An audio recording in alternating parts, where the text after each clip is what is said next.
Shalom Uvracha, Purim est passé et nous nous préparons déjà progressivement à Pessah.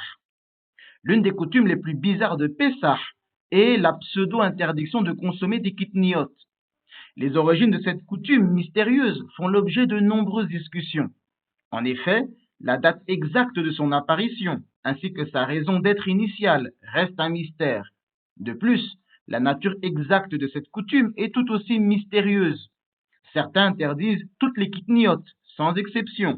D'autres n'interdisent que le riz, mais autorisent les autres kitniot. D'autres vont interdire certaines des kitniot, mais pas toutes. Et d'autres, enfin, autorisent toutes les kitniot, y compris le riz. Il est défini comme étant chametz uniquement l'un des 5 céréales. Le blé, l'orge, l'épeautre, l'avoine et le seigle. Tout ce qui ne fait pas partie de ces 5 céréales ne peut jamais devenir chametz.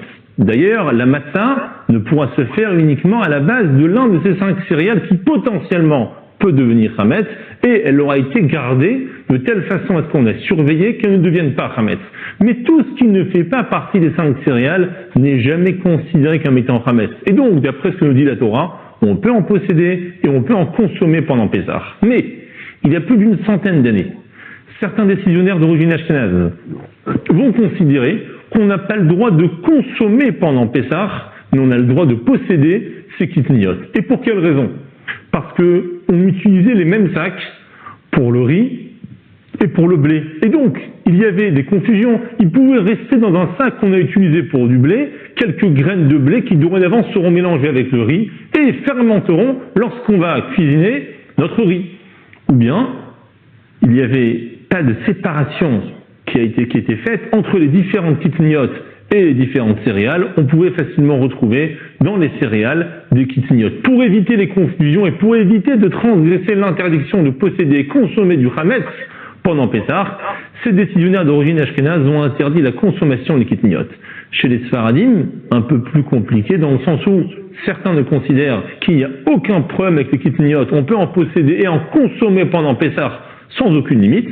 D'autres vont différencier entre les différentes kitniot et une troisième partie, ils vont considérer que toutes les kitniot sont interdites comme les ashkénazim. Une chose est importante, al titosh torati mecha, que chacun garde ses coutumes qu'il avait jusqu'à présent, parce qu'il s'agit bien de coutumes et non pas d'obligations de la Torah. Chers amis, Kayadoua, que quand vient la fête de Pessah, il y a toujours le même problème à propos des kitniot. Alors qu'est-ce qu'on appelle les kitniot? C'est ce qu'on appelle les pois chiches, les petits pois, toutes ces choses-là que les ashkénazim ne mangent pas. Et les Sfaradim, eux, mangent. Mais d'où à Mizrah, ce qui est curieux, c'est que même là-bas, il y a des minagim. Par exemple, les Oranais, en général, ne mangent pas le poulet, parce qu'ils ont peur qu'il y ait des grains aussi qui se trouveraient éventuellement dans le canet et la véchette de l'animal. Donc il y a beaucoup de minagim. Les Marocains ne mangent pas de riz, et ils ne mangent pas non plus de houmous. Pourquoi? Parce que le mot houmous se dit en arabe marocain hams. Et donc ça rappelle hams, on a changé le samer en tzadi, ça rappelle le mot hamet, ce qui est assez curieux d'ailleurs, parce que depuis quand est-ce que parce qu'on entend des mots, on ne peut pas manger? Ce sont des khumrot qui bémet sont assez intéressantes. Le riz par contre il est beaucoup plus mevoussage chez les Marocains, puisque dans le Shulchan Aruch c'est considéré comme étant la kitniot la plus difficile, et puis il y a des mekorot dans la Gemara, Rabbi Ben Nouri qui dit que le riz c'est du hamet. Alors il y a d'autres raisons pour lesquelles il y a des minagim dans ce domaine. Il y a 3 raisons qui sont citées ici que je vous ramène. Im bishlu kitniot adome lechita yavou bebishlu chita beatzma. Si on prend maintenant des kitniot qui ressembleraient à du blé, on a peur que la personne soit menée comme une barrière donc de prévention à faire cuire, puisque ça se ressemblait aussi du blé. Première raison. Deuxième raison, kevan sheyesh mini kitniot chez aussi mais em kemach comme le tiras. Étant donné qu'on prend par exemple des kitniot comme le tiras et ouais, merci, je pense au corbeau, je mange le corbeau, le maïs, alors on en fait du kemach, ou de pommes de terre. Alors on pourrait en faire d'une certaine façon de la farine, de peur qu'on en vienne à glisser et de prendre de la farine sans prêter attention. Et la troisième chose,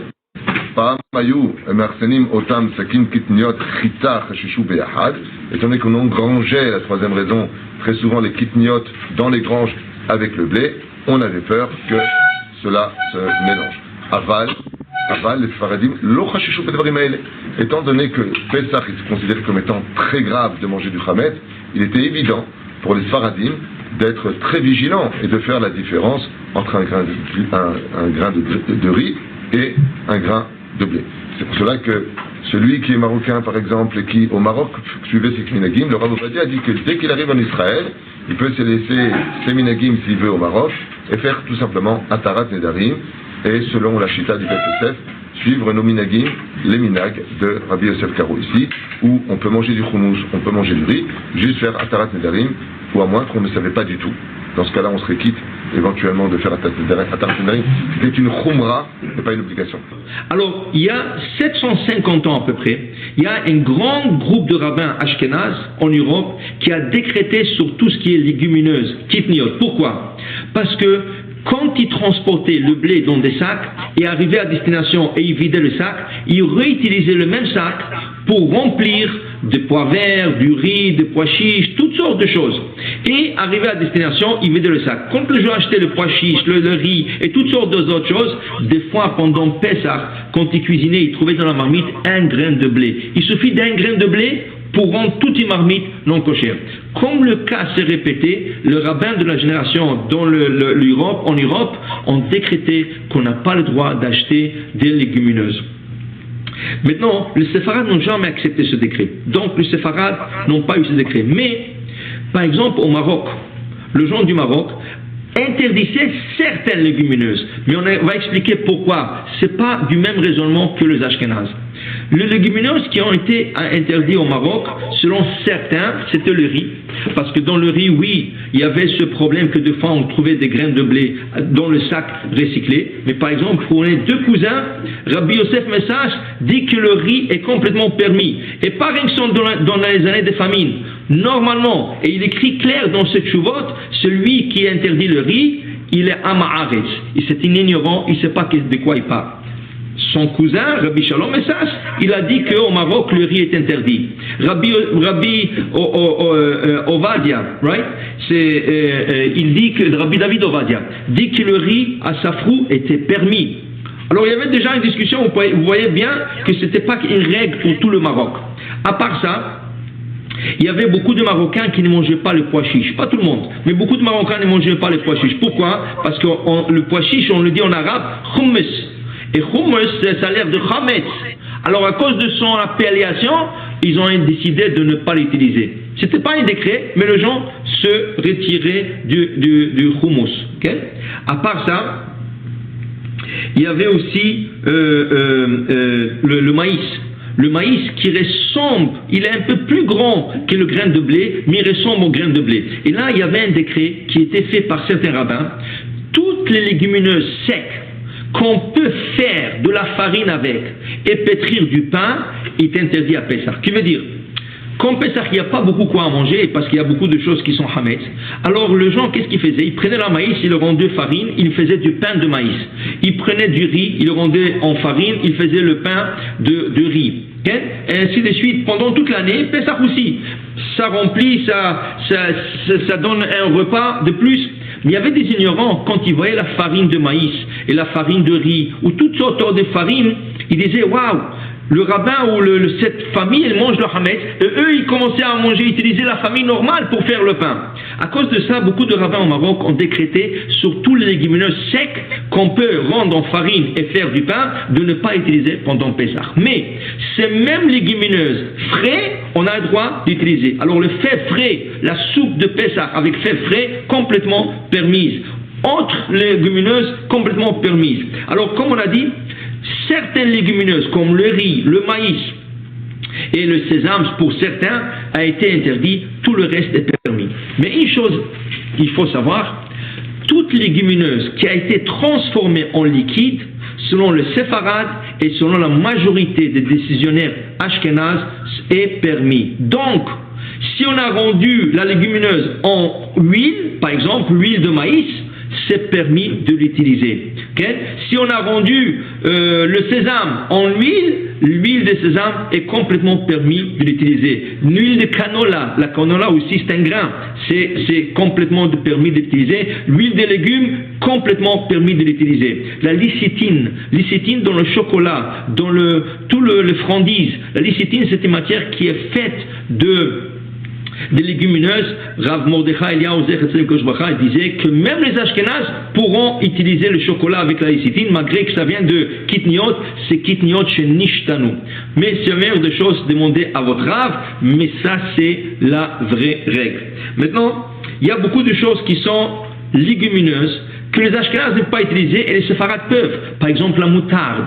Les Ashkénazes interdisent la moutarde parce que la moutarde, elle ressemble un peu au grès de blé. Les Sfarades n'ont jamais interdit la moutarde. Mais le problème de la moutarde, c'est le vinaigre.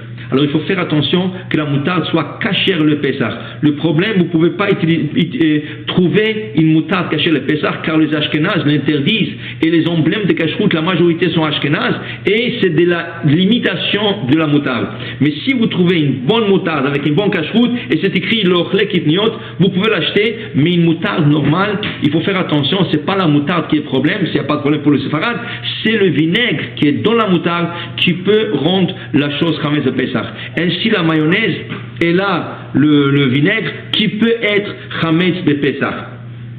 Maintenant, comme vous voyez, ce problème des légumineuses est un grand problème. Le séfarade ont le droit, les ashkénazes n'ont pas le droit, et ça cause de problèmes des fois de famille où il y a un mélange de séfarade et ashkénazes, un ne mange pas chez les autres. Mais une chose est claire, quand vous invitez quelqu'un, que ce soit séfarade ou ashkénaze, et vous savez qu'il est strict sur un point, il ne mange pas des légumineuses, ne cuisinez pas la légumineuse et le servir, vous allez l'embarrasser, et en plus de ça, vous mettez un obstacle devant lui. Mais si vous mangez du riz ou autre légumineuse et vous cuisinez vos marmites sont 100% cachères. Une fois que le videz et vous le rincez, vous pouvez continuer à cuisiner pour la personne qui ne mange pas de légumineuse. Les marmites sont cachères le Pessah.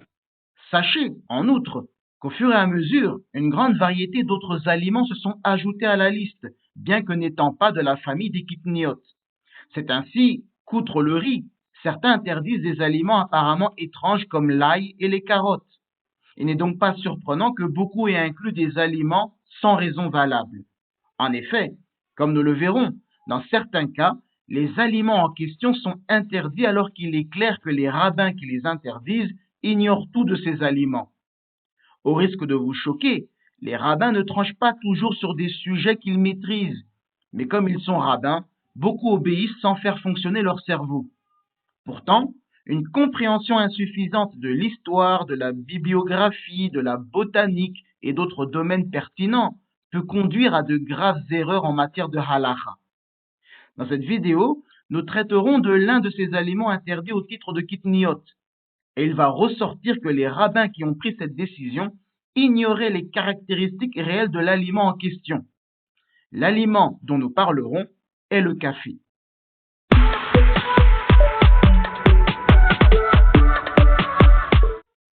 Le café fut introduit en Europe occidentale au XVIIe siècle. Suite à son introduction, certains rabbins commencèrent à se pencher sur son statut halachique, sur la bénédiction requise, et point important ici, sur sa permission pendant Pessah.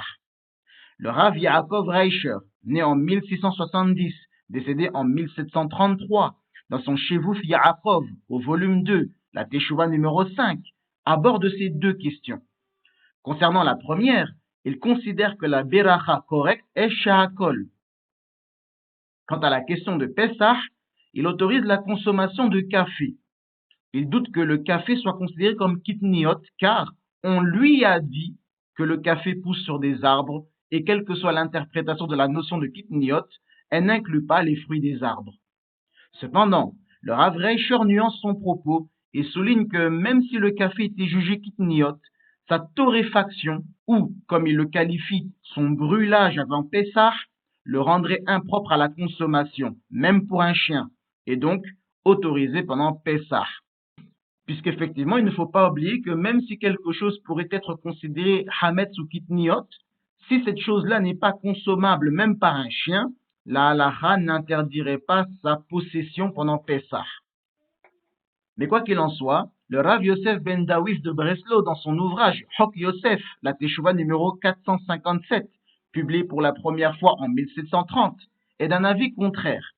Il remet d'abord en question l'argument concernant la torréfaction ou le brûlage des grains et fait remarquer que ce processus fait partie intégrante de la production de café. Plus fondamentalement, il soutient que le café est bel et bien kitniot. Il note que son beau-père, le Rav Avraham Broda, partageait cet avis et considérait le café comme kitniot et donc interdit à Pessah. Le Rav Haïm Yosef Dawiz Azoulay, le Hida, conteste fermement cette position. Il explique dans ses Shelof Ushuvov Tov Ein, la Teshuva numéro 8, que ces rabbins devraient être excusés de considérer le café comme kitniot, car le café est le fruit d'un arbre. Contrairement au Rav Reicher, le Hida ne se basait pas sur des témoignages indirects, puisque souvenez-vous que le Rav Reicher a déclaré « On m'a dit que le café pousse sur des arbres ». Donc il n'en avait jamais vu lui-même, et s'est basé sur le témoignage d'autres personnes. En revanche, le Hida souligne qu'il a lui-même vu, il y a quelques années, un caféier dans le jardin botanique d'Amsterdam, ainsi qu'à Pise. Ayant vu de ses propres yeux ce qu'était le café, il trancha qu'il n'existait aucune raison d'être aussi strict à ce sujet. Sachez que moi-même, ici à Madagascar, en plus d'élever des animaux comme des moutons, des poulets, etc., et de m'occuper d'un verger dans ma cour, j'ai un terrain sur lequel j'exploite du café. Je sais donc de quoi je parle, et c'est précisément pour cela que j'aborde le sujet. Ce n'est pas juste de la théorie ou basé sur des oui-dire d'autres personnes, comme le font souvent les rabbins qui ont un avis sur tout, même dans des domaines dans lesquels ils n'ont aucune connaissance ni expertise. Dans son récit de voyage, que vous pouvez retrouver dans son Sefer Ma'agel Tov HaShalem, le Hida décrit en détail sa visite au jardin botanique d'Amsterdam, l'Hortus Medicus. Le 18 Iyar 1778, dans l'après-midi, il s'y est rendu. Et il écrit aux pages 150 et 151, je cite, « Ces jardins sont véritablement indescriptibles. Ils sont d'une beauté exceptionnelle, toutes les plantes et les herbes sont alignées en rangées, et tout est d'une propreté impeccable. C'est un véritable témoignage de l'intelligence humaine. Chaque plante est étiquetée. On y trouve des plantes d'Amérique, du Portugal et de Turquie, alignées selon leur origine. Le mur est percé de trous où l'on allume des feux pour réguler la température des jardins et assurer la survie des plantes, même sous le climat froid d'Amsterdam. Parmi les plantes que j'ai vues, il y avait un caféier. » Bien que le Hida refuse d'admettre que ces rabbins ignoraient totalement que le café est un fruit d'arbre, on peut légitimement s'interroger sur les motivations et compétences de ceux qui interdisent le café à Pessah en le considérant comme kitniot. Il n'y a pas que ceux qui interdisent le café qui semblent ignorer de quoi ils parlent. Même certains rabbins qui autorisent le café font preuve d'une ignorance incroyable sur le sujet. Plus récemment, le Rav Yitzhak Isaac Weiss, né en 1875 et décédé en 1944, l'un des admourim de la Chassidut Spinka, évoque deux types de café, l'un cultivé sur des arbres et l'autre dans les jardins. Il conclut que les deux types sont permis à Pessah. Ce qu'il dit est complètement faux. Il existe deux grandes variétés de café, l'arabica et le robusta, qui poussent tous deux sur des arbres. Ce que je produis ici à Madagascar est de l'arabica. Peut-être que le Rav Weiss parlait d'un autre type de café, un substitut courant, mais qui n'en est pas un. Ce substitut, qui a sa propre histoire et ses propres questions halakhiques, est la chicorée. La chicorée est en effet un arbuste et non un arbre. Et c'est peut-être ce dont parlait le Rav Weiss lorsqu'il parlait d'un type de café cultivé dans les jardins. Mais quoi qu'il en soit, de ses propos, nous voyons qu'il ne connaissait pas de quoi il parlait, il ne maîtrisait pas le domaine de la production du café. Aujourd'hui, pour la plupart des gens, le café n'est pas considéré comme kitniot et est kasher pour Pessah. Mais à l'occasion de Pessah, on trouvera presque toujours un groupe qui interdit quelque chose que les autres autorisent. Quoi qu'il en soit, la position dominante aujourd'hui consiste à autoriser le café à Pessah. Le but de ce cours n'est pas pour dénigrer les rabbins, c'est juste pour vous rappeler qu'en dépit de leur érudition, ils restent des êtres humains faillibles, qui n'ont pas la science infuse, et dans de nombreux cas, ils sont même appelés à se prononcer sur des questions se rapportant à des sujets qu'ils ne maîtrisent clairement pas et dans lesquels ils n'ont aucune compétence ni expertise. De ce fait, apprenez à vérifier ce que vous entendez et assurez-vous de la compétence du Rav que vous consultez dans le domaine précis sur lequel vous l'interrogez. Car à ce rythme, à force d'interdire tout et n'importe quoi à Pessah, cette période qui est censée être un Yom Tov, une période de joie et une semaine propice, est de plus en plus transformée en une véritable torture. Entre le nettoyage de printemps éreintant pour la plupart des foyers, les femmes qui font littéralement des crises nerveuses à cause des préparatifs de Pessah et qui n'arrivent pas, à cause de tout ce stress, à profiter joyeusement et paisiblement de la fête, et tous les interdits alimentaires stupides qui pullulent durant la fête, au final, Pessah pour beaucoup n'est plus la célébration de la sortie d'Égypte, mais une réexpérimentation de l'esclavage et de l'amertume d'Égypte. Kol Tov, Hazak, Ovarour.